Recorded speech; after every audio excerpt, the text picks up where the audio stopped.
大家好，又是我肥肥。今天我要来分享黄瓜炒蛋的食谱。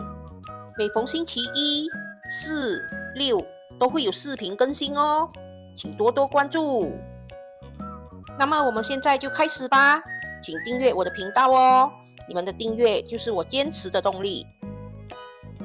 我们先来看看黄瓜炒蛋所需要的材料。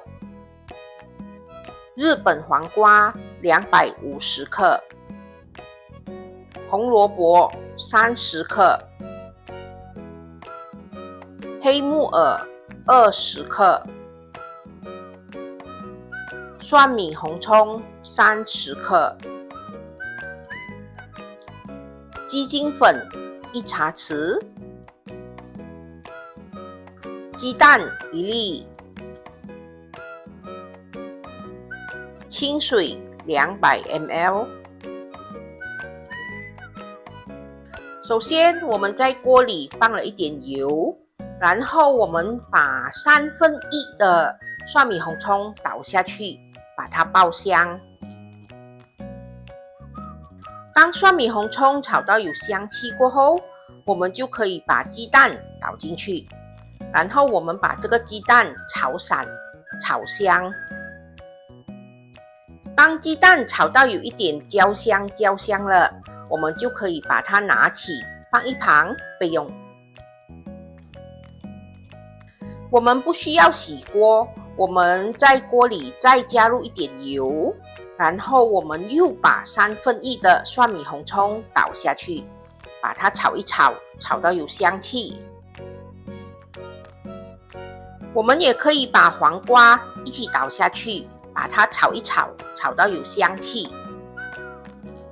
因为我要吃到日本黄瓜的脆口，所以我只是把它倒下去炒一炒，炒到有香气，我们就可以把它拿起放一旁备用。我们还是不需要洗锅，我们继续在锅里加入一点油，然后把全部的蒜米红葱倒下去，把它炒一炒，炒到有香气。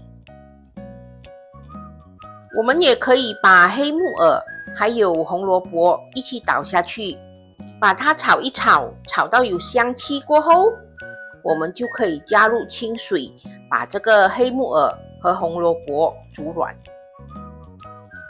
为什么我要那么麻烦把鸡蛋和黄瓜都分开炒呢？因为我想把鸡蛋炒到焦香的，然后黄瓜呢，我想吃到它的脆口。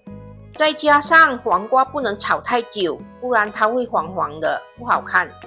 至于红萝卜和黑木耳，我们就一定要放水去把它煮软，所以就只好麻烦一点点，分开来炒咯。现在我们的红萝卜和黑木耳已经煮软了，我们就可以把鸡精粉倒下去，然后把它煮均匀。你们可以试一下味道。我们尽量煮到够味一点，因为那个黄瓜是没有什么味道的。你们可以试一下味道，如果觉得味道 OK 可以了，我们就可以把刚才剩起的黄瓜还有鸡蛋一起倒下去，把它们炒一炒，炒均匀过后，我们就可以开大火把汤汁收干，我们就可以关火上碟了。如果你们不想把汤汁收干，想要有一点汤汁的话，你们可以拿一点薯粉勾一个芡，把这个汤汁煮浓也是可以的。所以就看你们个人喜欢咯，是要有汤汁还是不要。如果你们要保留汤汁的话，记得一定要勾芡哦，不然这个汤汁水水的挂不住在这个黄瓜身上，就不好吃了。现在我的黄瓜已经炒到收干汤汁，已经冒烟了，我们就可以关火上碟。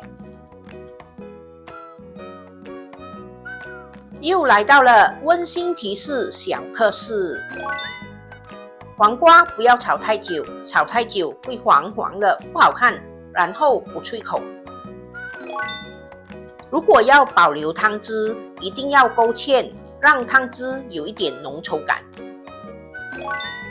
普通黄瓜的口感是软软的，如果要脆口的话，就用日本黄瓜。完成喽！这就是我今天的作品——黄瓜炒蛋。大家觉得我今天的黄瓜炒蛋好看吗？颜色搭配得很漂亮，是不是？有黑色、青色、黄色和橙色。哇，看上去都食欲大增喽！我今天用的是日本黄瓜，所以它吃上去的口感是脆脆的。如果你们想要吃到比较软的口感，比较软的黄瓜，你们就用普通的黄瓜。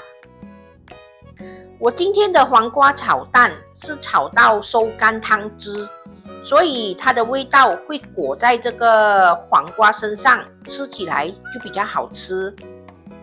如果你们想要保留一点汤汁的话，你们记得一定要勾一个芡，这样它的汤汁才会挂在这个黄瓜身上，会比较好吃。还有一点就是大家要记得，炒黄瓜的时候尽量不要炒太久哦，不然黄瓜炒出来它会黄黄的，就没那么好看了。好啦，这就是我今天简简单单的家常菜——黄瓜炒蛋。大家会喜欢这一类的视频吗？如果喜欢的话，可以留言让我知道哦。我下一个视频呢，会来一个玉米口味的小松糕，大家觉得如何？它的材料也是很简单的，做法也非常的容易，可是却非常的好吃哦。口感就类似鸡蛋糕一样，可是却可以吃到玉米的香气。大家会喜欢这个玉米口味的小松糕吗？如果喜欢的话，记得留意我下一个视频哦。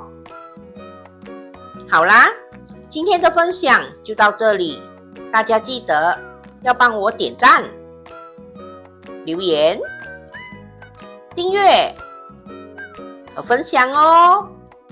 谢谢大家。